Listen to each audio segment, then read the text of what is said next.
What's up mga katol? This is your boy Ernol from Batangas. There's another day, another vlog. So for today's video mga katol, tuturuan ko kayo kung paano maglaro ng Uno cards. Kaya ako ginawa itong videos na to, itong tutorial na to.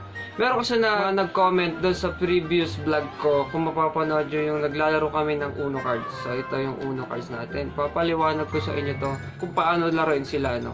So, mababasa nyo nga doon, no? Marami nagtatanong na nakakatuwa daw yung larong ito pagkasama yung mga kaibigan. Tapos, sa bandang huli, sasabihin nila na hindi nila alam, no? Kung paano daw maglaro nitong Uno cards. So, ngayon, ituturo ko sa inyo kung paano laruin itong Uno cards. At kung bago ko pa lang dito sa YouTube channel ko, i-click nyo na yung subscribe button at i-click nyo na rin yung notification bell para updated kayo sa next vlog ko. Tara, simulan na natin itong tutorial na to. Kailangan na player dito ay 2 to 10 players. So, mas madami, mas masaya. Simulan natin sa color by color. Pag sinabing color by color, ganito magiging itsura niyan pag nilaro. Kahit hindi sila magkaparehas na numbers, pwede sila kasi magkakulay sila. Okay. So, next naman ay number by number. Pag sinabing number by number, kahit hindi sila magkakakulay, pero pareha sila ng number, tulad nito. Yan.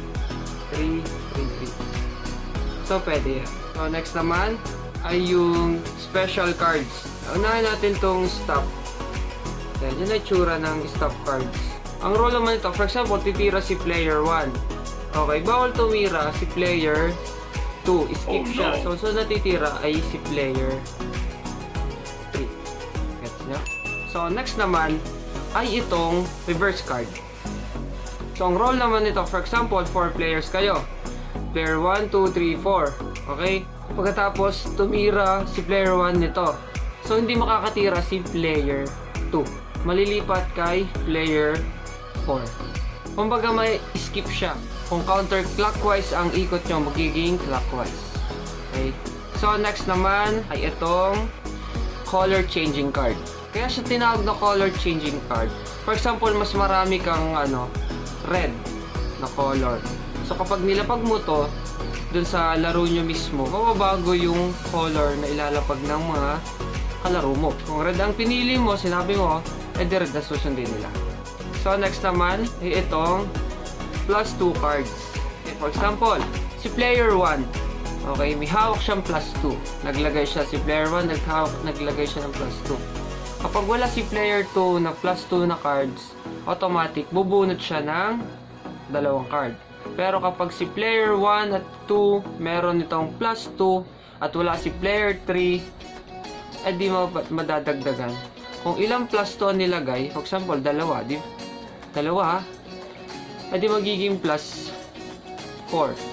Apat ang bubunutin ng number 3. Pero kapag meron naman si number 3, okay, meron si number 3, itong card. So, tatlong plus 2 ang bubunutin ni number 4. So, bali 6. Okay? Ayan o. Meron silang tatlo nito. Ayan. Tapos ito yung wala. E di yung huli ang kawawa. So, padamihan. Pag madami kang card, sa tingin ko matatalo ka. Ayan. Depende sa paglalagay mo yan ng baraha mo. So, next naman, plus 4. So, sa Uno cards, ito ang pinakamahalagang card.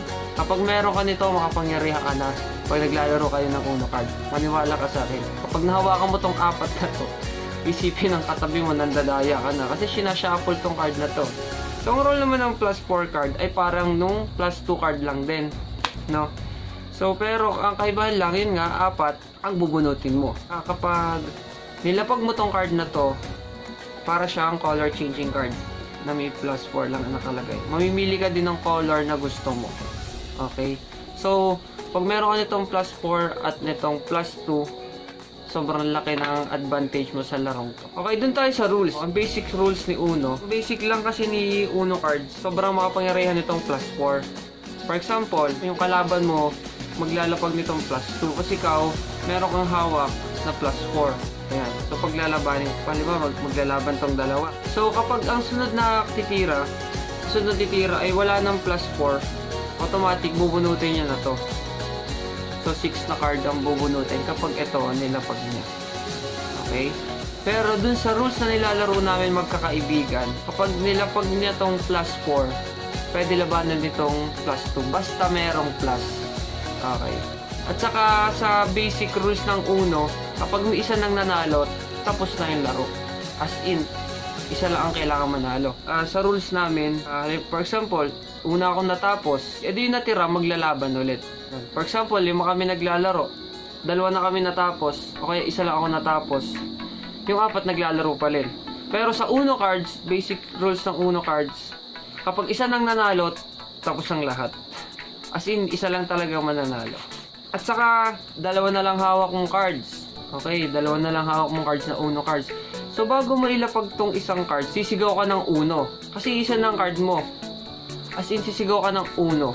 Okay, kapag naunahan ka naman ng kalaro mo, ng Uno cards, at di ka pa nakapagsabi, nilapag mo isang mong cards na to, at di ka nakapagsabi ng Uno cards, pubunot ka ng 2 cards. 1 hour later. So yun nga mga katol, sana nagets nyo yung mga itinuro ko rules at about sa mga color changing card na yan at mga magic card kung ano tawag nyo.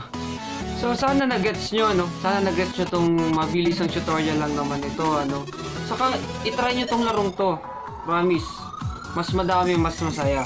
Maganda rin naman kung kahit 2 lang kayo, pwede na yun. Na-enjoy nyo, Pero pag kasama nyo yung mga pinsan nyo, mga kaibigan nyo, masaya siya laruin. Pwede kayong gumawa ng dare sino matalo, dare, ganun. Aminan kung sino si crush.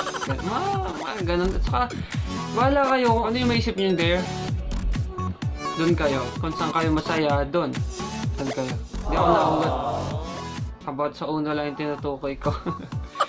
So, yun lang mga katol. Before I end this video, gusto ko lang mag-thank you dun sa mga taong sumusuporta sa akin, dun sa mga taong nagtitiwala sa akin, na sooner or later, or in the future, o ano pa mang tawag dyan, na mag-grow talaga tong channel ko, So, maraming po salamat sa inyo, At nakalagpas po ako sa 500. So, going 700 subscribers na po ako. So, maraming po salamat sa inyo. Dun po sa mga OFW na nakilala ko dito sa YouTube.